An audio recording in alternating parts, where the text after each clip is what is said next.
Welcome fellow splitters to this development diary from Watermelon Games, and I hereby invite you to our new series of specific subject development diaries that will focus on in-depth talks about how to develop Robotsplit with a specific point in each and every episode. We will start with the design for Robotsplit, and to do this we have our in-house Watermelon Games Robotsplit game designer Eric Björkvall. Alright, so we're here then with Eric Björkvall, and first of all we would like to talk about what specific thing in Robotsplit is taking time from a design perspective. In like everyone knows a platformer, and most people probably have played some kind of puzzle platformer, but uniquely for Robotsplit, what takes time to develop? What takes a lot of time is balancing everything. In the game, our main character, he has so many different abilities, and to make all the puzzles balanced, we need to make sure that no ability is too good, overpowered, and so on. And we try to make them all play together in a good way. So level design takes a very long time, especially since I have a tendency to remake them many times, which takes a while to balancing everything. Yeah, and if we put out like a concrete example, like when you made a level and we are happy with a level, if later when we might change a small thing, just a value of how you control an ability, let's say a hover, it can still change the whole puzzle layout. Yeah, I did some redesigning of the rocket shoes in the game, the hovering part. So, for example, you automatically refuel for a little bit in between, and that makes a lot of puzzles very different. It makes it possible to remove some refuel stations that perhaps make it too easy, but at the same time I have to just giving the player more fuel means I have to move tiles on each level, and that means I have to balance other things, and all these things take a long time.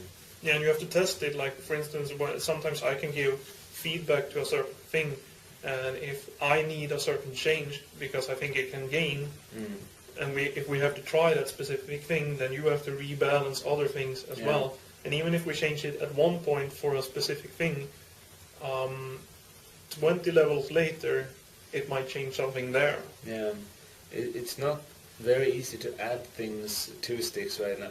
Right now I don't want to add anything, but for example, early in development when we started out, we added a dash function.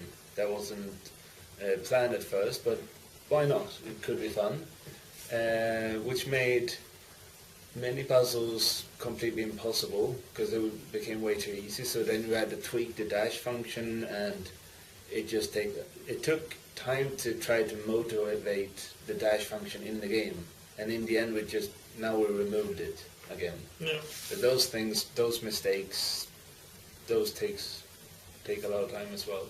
Yeah, because I mean, like a general idea of having dash is pretty easy. Wow, it would be cool to have a dash, but to motivate something, especially when we already have a certain base and that is already well balanced, and which also took time, of course, to develop, it's really hard to make such a change. Yeah, it's one example of the problems with having the dash function is that if you're dashing and then you jump, then you want the player the character to jump further. It makes sense, but that way we can't have certain puzzles.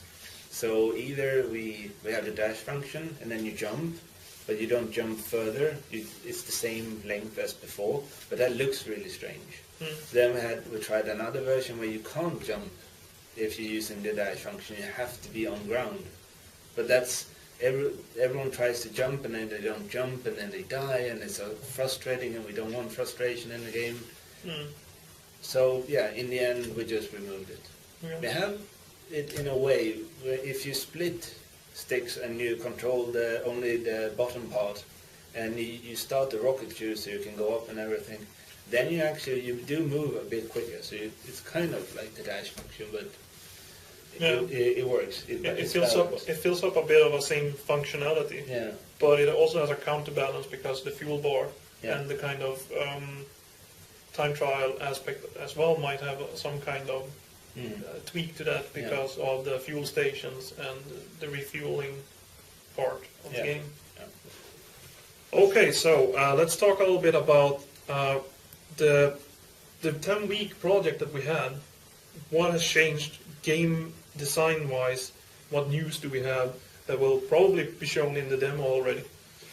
I already mentioned the whole dash thing.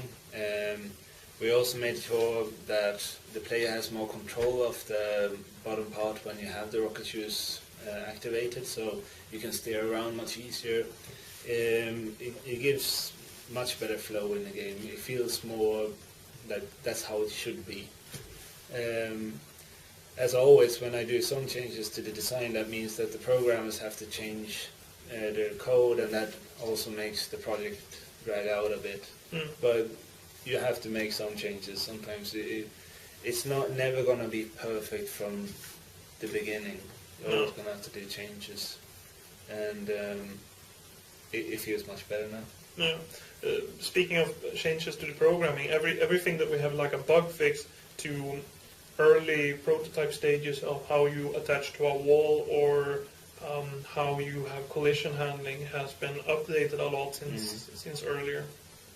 Yeah, we've been working a lot with the controllers because we want to have the main controller to be the gamepad, but it should also be then compatible with the keyboard and mouse.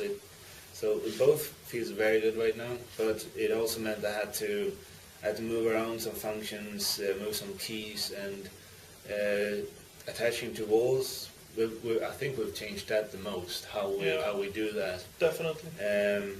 And during the summer I had a few different versions, and then in the group we discussed which feels the best, and I really think it's really good now because you can play the game with the controller and with the keyboard and mouse, and I don't have to do any changes with the level design to make sure that you can play it with the gamepad just as well. It all works perfectly now. Yeah, we also added a new type of laser to give the main body a bit of a more function. Yeah, if you're in connected mode, then we did get some feedback that why do I want to be in connected mode, and we have some more things coming up for later releases.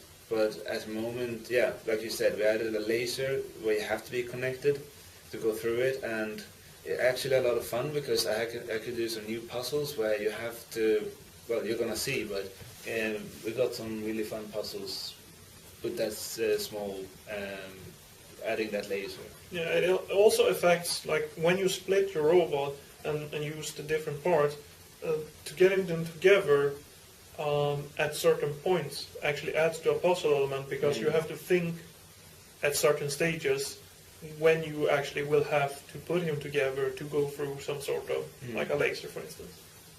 And it seems as we've done some playtesting, and it seems to make sense for the player as well.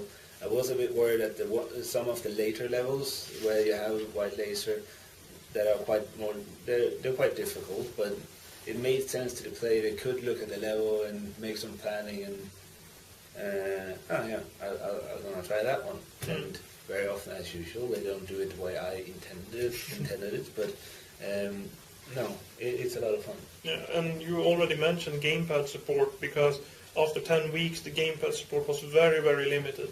Yeah, we had some problem with the implementation, but it works perfectly now. Yeah, so the 360 controller is going to be already in the demo.